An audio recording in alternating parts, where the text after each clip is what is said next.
we welcome you to the opening of Short Pay All Out to commemorate the centennial of the Bread and Roses strike of 1912. This exhibit wouldn't have been made possible without the support of so many people. Generous support from the Stevens Foundation and the Rogers Family Foundation, the Lawrence Cultural Council, the Bread and Roses Centennial Committee, and UMass Lowell. We'd also like to thank the people who were so key in making sure that this exhibit came to fruition.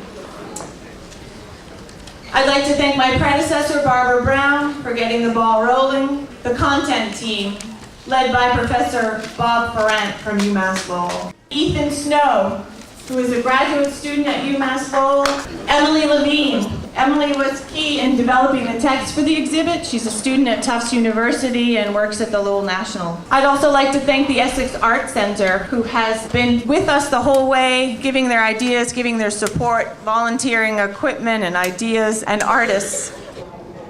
Ian White, the multimedia artist who has put that wonderful sound installation in our stairwell. Melissa Shook, a videographer who interviewed 6 present-day Laurentians. They're on display in the back of the exhibit space. One important thing that we wanted to do with this is to make it real for people who live in this city today, and those interviews helped to do that. Small Planet Communications.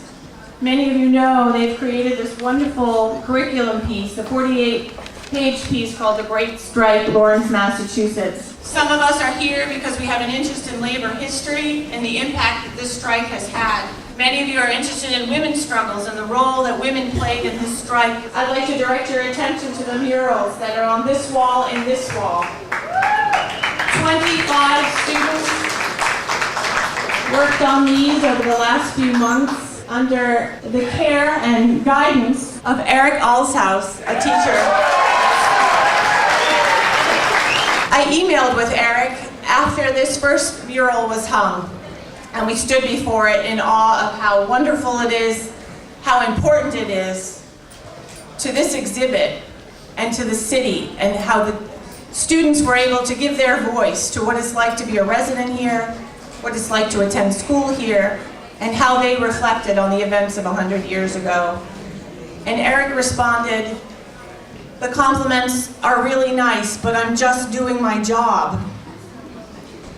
Just doing his job. All of you in this room who attend classes with Eric have the blessing of so many passionate and talented, gifted teachers who made sure you are here today to celebrate this very important moment in your city's history. Because of them, because of your desire to be here, you are making history. This exhibit was not intended to be a traditional historic exhibit. It was meant to be a cultural event space where we could start a dialogue about the issues that were important 100 years ago and that are still important now. And how better to remember the strikers than to keep that conversation going over the centennial year and moving on forward. With that, I'd like to all take a moment to reflect on the events of 100 years ago in this city, in this mill building where the strike reportedly began.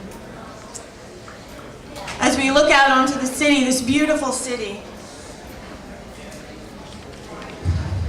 we have to reflect on what people were thinking the morning of January 12, 1912. They came together because they realized that after their hours were cut from 56 to 54 hours, that their wages had also been cut, an average of 32 cents a week, the equivalent of 3 loaves of bread.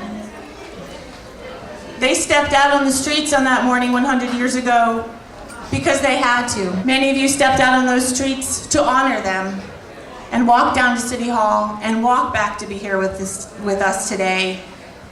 So if we could just observe a moment of silence to honor the strikers.